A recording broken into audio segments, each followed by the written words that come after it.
that I hear people a lot asking about the differences between home care and home health care. And so I just wanted to know what the difference was between home care and home health care, because I know it's just the turn of one word and most people would not think that that one word is that big of a deal, but I know that it is. Thank you, Madison. And yes, we do hear different terms for actually care in the home, but the main difference is if you think of it skilled, that usually requires like a nurse or a therapist. And it usually also means short-term care. And it usually means that the person is homebound, which there are some restrictions as far as when that person can leave their home. And just to add to Chris, the differences are non-medical and medical. So home care is everything non-medical. We do not have a license to do anything medical. And home health, as Chris said, is medical. And when we say medical, it usually means like someone needs an IV, they may need a catheter, they may need dressing changes, they may need therapy, those kind of skilled care. Yeah, and when we talk about non-medical, essentially the easiest way to think is like if we are helping our loved one at home with any activities of daily living, whether it's cooking, bathing, so forth. So that could be an easy way for the listeners to understand that it's essentially whatever we need to provide help where a skilled health worker is not required, essentially a nurse. So activities of daily living, pretty much. So that's the way to think. Perfect. And that, I'm assuming the big question we get is medication management. Someone who's got to set up medication for the week, that would be home health care, correct? Licensed to handle prescriptions. That is correct. Great. The next question is, where are these services offered? At homes, senior communities, healthcare facilities? Where does home care, health and home care, where does that work? Like, would you hire someone to come into assisted living, or is it all only at your private home and so forth? Thanks for that question, Madison. I define it to be wherever you call home. So that can be obviously in a senior community. It can be in your own physical home. It could be at a friend's home that you're indefinitely staying at. And it could be a smaller kind of, you call them boarding cares, and they're like 6 rooms in a house and you're sharing that. So wherever you call home and you go to sleep at night, that's where the home care and the home health will meet you wherever you are. Right, exactly. And just to add a little bit, that sometimes for short term, it could also be a case of requiring help in a skilled nursing facility where the SNF or the staff will be taking care of the patients out there, but sometimes patients need a little bit extra care due to certain situations like companion care or just making sure medication reminder, for example. Usually the SNF, the skilled nursing facility staff will be doing the care part, but when there is something additional needed, then the family members, sometimes they do hire home care to get the extra help. And I see that a lot. That would be like if the hospital says that someone needs a sitter, right? That's where that would come into play. Absolutely. So if we get the call sometimes, a patient's in the hospital and maybe they're not safe through the night, even though they're right outside the nurse station. So there might be a fall risk. They may have dementia, to a higher level. And they, the people at the hospital, the case managers and the social workers may call you and say, the family wants extra help in the hospital. So that's true as well. And we also see that a lot of times if the patient is pulling on their tubes. You hear a lot of people say, oh, they have all these tubes. And most of the time, if the patient's slightly confused, or even if they're not really confused, no one is used to having a bunch of things strapped to them, whether it's an IV tubing or a catheter or whatever. And so a sitter would be useful to keep them from, rather than restraining someone. No one wants to be tied down either. Right. Great. And then the next question is, what is the difference between a private caregiver and an agency caregiver? So, the biggest difference between the private caregiver and the agency, for a private caregiver, you're hiring this individual, and it could be a wonderful individual, but are they bonded? Are they insured? Do they have liability coverage? These are concerns because, just like any insurance, it only takes that one time that they get injured or you get injured because of them, or something happens, and then not to scare everybody, but you could have a huge financial burden for a long, long time. So that's the main one, but also, background check, fingerprinting, private caregivers, you can take that on yourself and you can ask them for all of these things. The other part is you hire this wonderful person who's looking after you. What happens if they get sick or something in their own family happens? Is somebody going to show up? Or the loved ones out of town, or they don't even live nearby, or they work full time? Who's going to be there for your loved one? So those are the concerns for a private caregiver. With agencies, they are bonded. They are insured. They do carry workers' comp. So if somebody falls or gets injured at the property, the coverage is there. Also, more importantly, or as important, if they get sick or something happens, you have an oversight.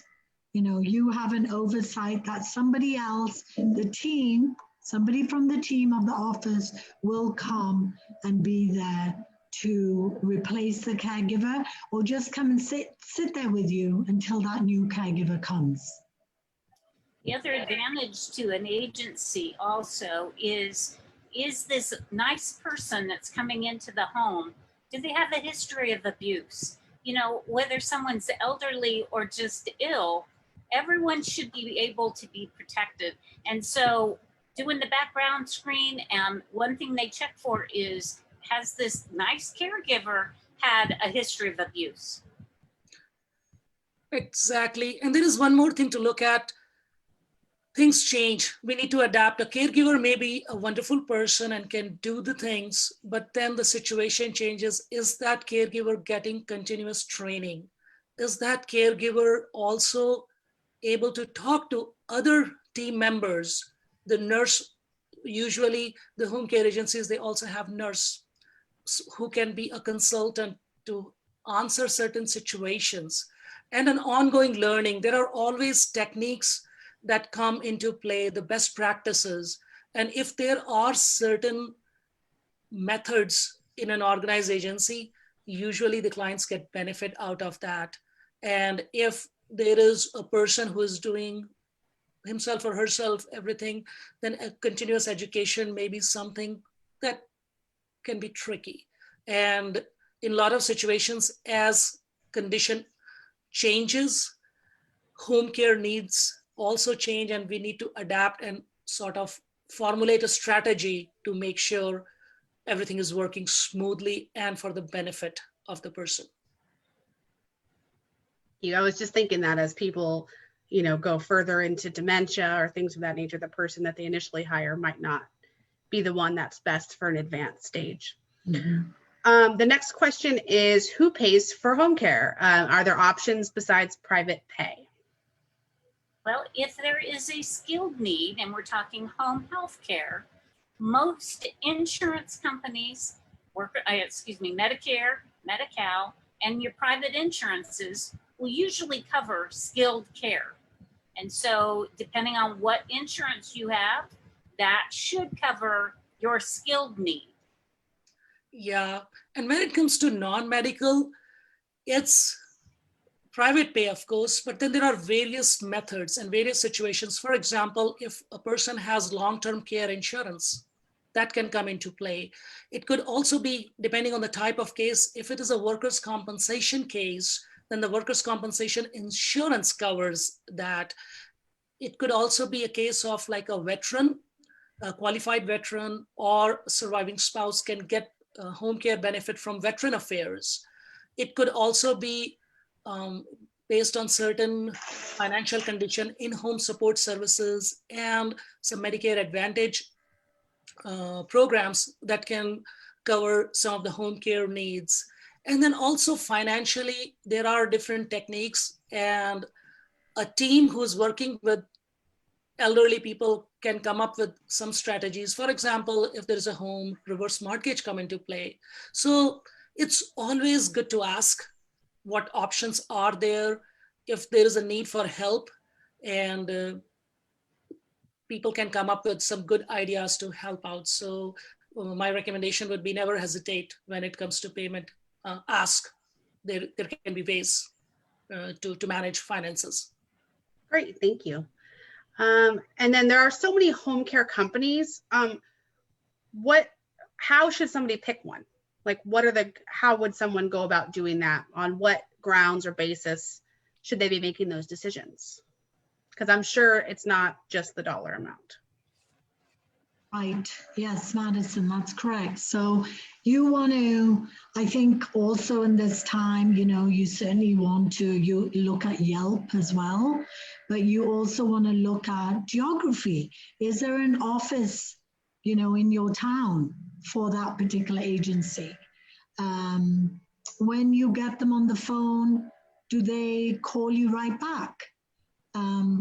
Do they answer the phone when it's weekends and evenings?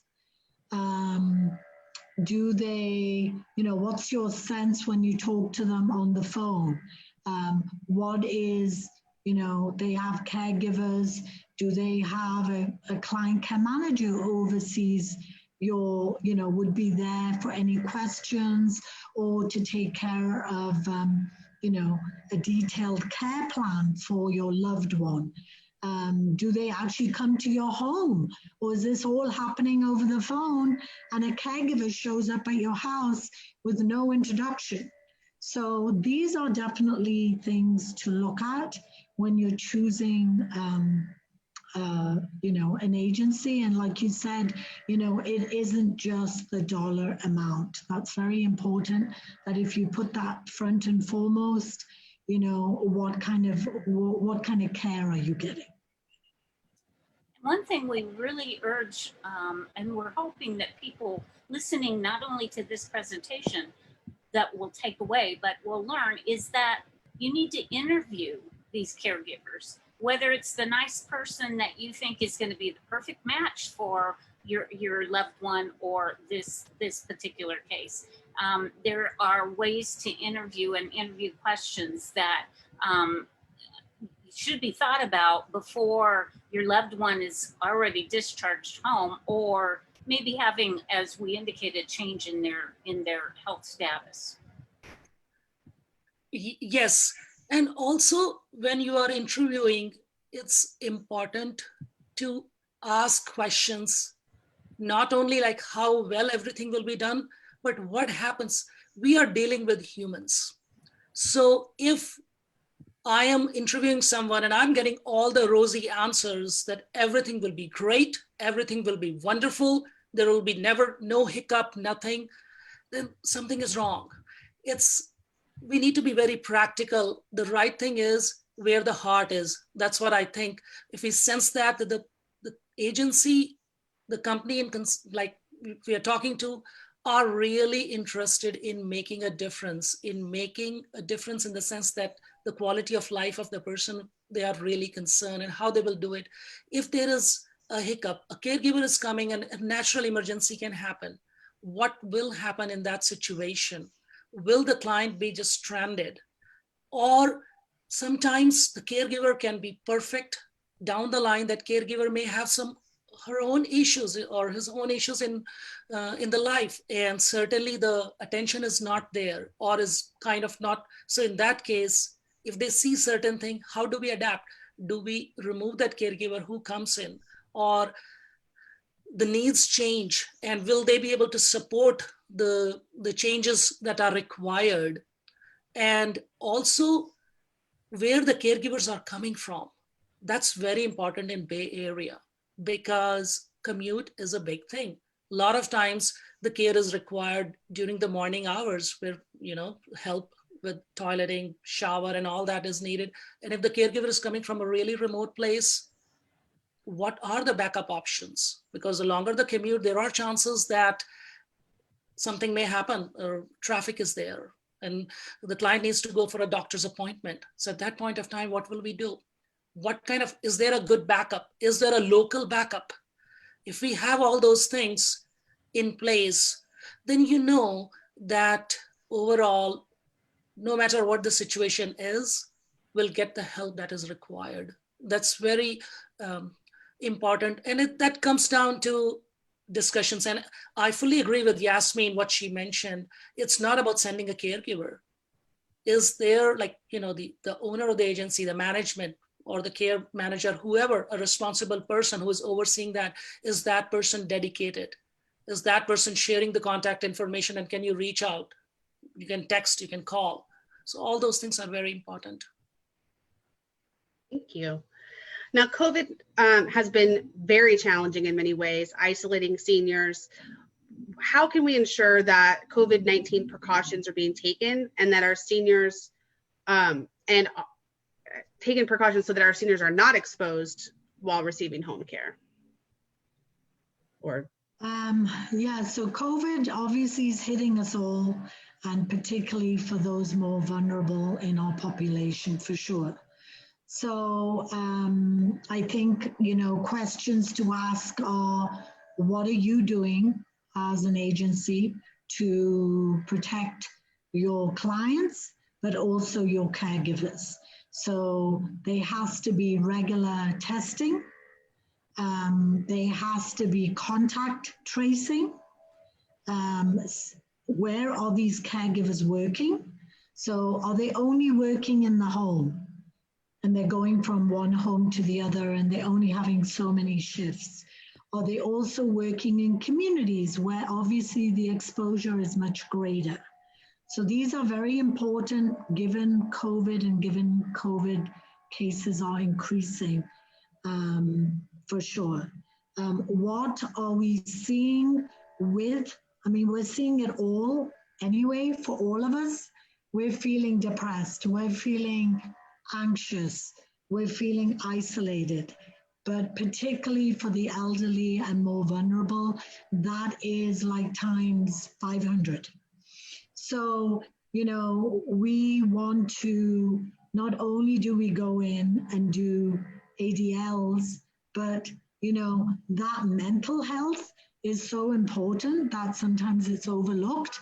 But just, I'm finding in just working in this field and working with the elderly right now, that some of them, they just want you to go and sit with them and talk about a TV show, or read a book together, or do a puzzle, or go through albums and look at their loved ones. So it's about companionship, because that is, so important right now. And then coupled with medical issues, which maybe not seen to as much because they are isolated, and the fear of going to the doctor's appointments or to the hospital for a procedure. So sometimes, we work with medical advocacy groups who will take that, Zoom call for the patient, for the resident, for the elderly person, but they'll take it with them so they can help go through it and not physically have to go to the office. So, there's many resources. We've all been doing this for a long time. So, whether it's where we see what we cannot cover, and we would like to bring in a social worker or somebody else who has more expertise in a certain area to help that individual, then we will do so for absolute sure. I don't know if Ajay and Chris want to add anything to that. I think I combined a couple of those questions. So we can just go ahead and answer all the COVID questions at the same time. So Okay. how are we protecting home care workers and seniors from exposure? And how are we supporting seniors during the pandemic? Yes. So just to add what Yasmin saying, I know that loneliness, what she was pointing out, is a major issue, mainly because when it comes to seniors, the family members are not able to meet as they were able to meet earlier because of the social distancing. And at the same time, with the caregivers, there is a fear that, okay, are we exposing ourselves? So taking care of the caregivers in the sense that where they are working, how they are working, and they have the proper instructions. That's very important. If they are showing any symptoms, they don't need to show up to work, and they need to call the agency immediately that I'm having these things. So until they can quarantine for 14 days or they can test negative, they cannot go and work. Those instructions should be very clear to the caregivers. And then when it comes to how do we handle the loneliness part, in that case, of course, the home care companies, when they send caregivers, that's a relief. But I will say also, we can bring awareness among the community. It's just not the home care company. There are so many good people all around us. They can also help. It's, for example, if there are people who struggle with food, they are not able to cook properly. And if in the community, someone can help them, give them some, they cannot, sometimes transportation is an issue. They cannot go out on their own and there is no immediate help. So checking upon in our neighborhood or people we know, the seniors we know, make a phone call. And if we are not there, is there another friend who can go and provide groceries? There are so many ways if there is a right approach to look after people who need help. And when it comes to loneliness, there are different programs. There are hotlines where people can make phone calls and talk, because it can be so depressing at different levels. And actually by doing that in today's time, will be helping the caller, and both parties will be able to talk and they can discuss certain things. So that part we can look after. And then also there are different volunteer organizations, different programs in different areas. See what kind of senior programs are available. And the family members, they can look and always be a little proactive. So if we are adult children, we should plan for it, like things can happen. What are the senior support services available in our community? And if we have those numbers handy, we can reach out. So it can be more than, I mean, home care is one important function in this whole thing, but as a community, and a lot of times the home care agencies can provide that information. It's sharing is good. What valuable information is available, what different types of help assistance is there. And that should be checked upon, because if an agency is connected in the area, that means they're looking for after the welfare of the people, and that's very important. So I just wanted to add that obviously with home care, the caregivers do wear masks, they wear gloves, they'll wear a screen if the family feels more comfortable. The home care companies provide all of that for the caregivers, and then we replenish it as needed as well, so that everybody feels comfortable when there's a caregiver in a home, for sure. Yeah, and also you can check upon certain things. Just to add one thing, if you are interviewing and the owner is coming, and even if the owner is coming with the mask, and then enters the room and is like, takes out the hand to just shake. If it's by mistake, okay, there's still programming, it can happen. But overall, how is that happening? Is like, using a hand sanitizer, or you can see how the person is concerned, or is suggesting, like during these times, even if there is a meeting, first start with a video call, and then if you are meeting at home, okay, suggesting, okay, can we meet in the backyard? How? Because it comes down from the top. So if there is an awareness around that, then there is a high probability that the caregivers and the staff are also trained that way. So that could be a starting point. And then don't hesitate. If you feel little uncomfortable, a caregiver comes in, first thing say, okay, you need to sanitize, wash hands with soap before even going there, even if you are wearing. So all those kind of things, we can put all those instructions, have the discussion in advance. And then after that, if you see something that is missing, try to enforce that and see those. There is no negligence during these times.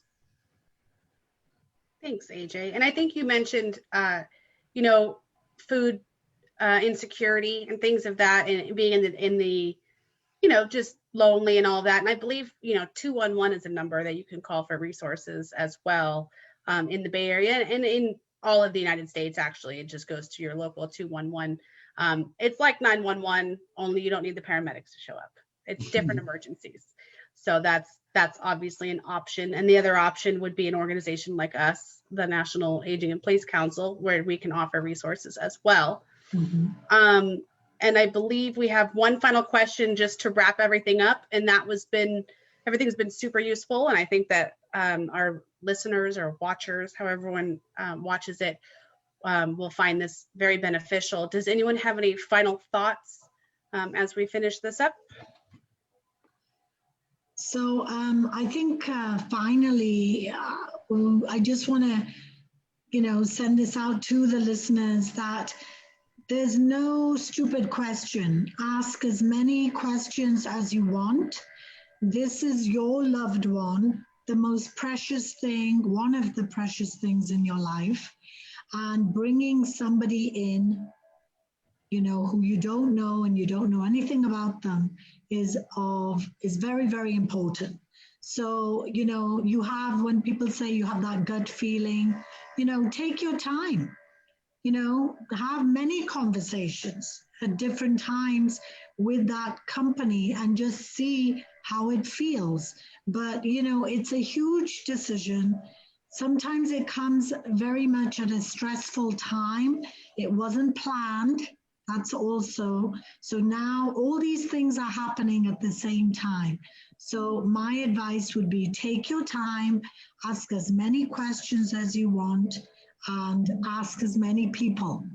And, you will have a feeling just like anything else of where is your best place to go. But just remember, we are an education source.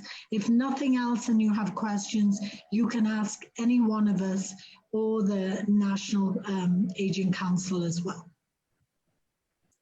And since 90% of most people want to be in their home, that is why so many of us are interested in helping with the resources for home care, home health care, and making people safe in their environment. And one way we do that is the Aging in Place mindset. And we all are involved in the National Aging in Place Council. Right. Yasmin and Chris, absolutely correct. And also, I would just like to finish off by saying one thing. Plan. That's always a good idea, because a lot of times what happens, we think we are doing everything fine, we are managing, let's continue with that. Something happens, we have to go to a hospital, we are overwhelmed. There is already a medical condition. On top of that, we need to sort of finalize an agency. And a lot of times we ask, okay, where do we go? And sometimes we just pick the first one. That may not be the right one or maybe a great one, but then we are playing with a little bit of luck factor. It's better to plan and see all those kind of things, like what kind of requirements we can have, whether it's like fall risk prevention, can we do in our home certain things, can modify the bathroom and all. So especially for adult children, it's very important that they plan, like, okay, as our parents are aging, what can we do to make sure they continue to do what they love to do? And for that, if we have a plan in place and we are covered, then we are, if anything happens, and life is something that goes up and down, there are lots of conditions that can happen, certain things, illness, injuries, and whatnot. But if anything of that nature happens, we already have a plan in place. That helps a lot. Well said, AJ. You know, it's funny that everybody plans for their retirement by contributing to their 401ks and their IRAs, but they don't plan in this sense because, and you, the three of you would know, because 99% of the time you're contacted, it's in crisis. Yes. I am certain of that, and I'm not a statistician, so, but I'm just pretty sure, because I mean, that's my job too, is planning, and we get contacted in crisis all the time. So you don't have to plan in crisis, because it's very hard to do that, and your emotions are running high when your parents are in the hospital. Please contact us. We are the San Francisco Bay Area of the National Aging in Place Council. Contact us when everyone's happy and healthy. It makes things a lot easier, but you can certainly contact us in crisis too, but it's always easier to do it, and it's not a jinx if you're doing it in advance. I promise you. I'm an estate planner as an attorney. Writing your will does not mean you're going to die. Not the next day. It's inevitability anyway. So please plan ahead. You can contact us through email at naipc.sfbayarea@gmail.com, or you can go to our Facebook page at facebook.com/NAIPCSFBayArea. And we have links to our chapter meetings if you'd like to attend a chapter meeting, or you can reach us through there on Messenger. If with any questions that you may have, there are several members of this chapter. And if we can't answer your questions, we know someone who can. So we can help you with that. And we hope you have a great day and look forward to more of our future videos. Thank you. Thank you. Thank you, everyone. Bye now.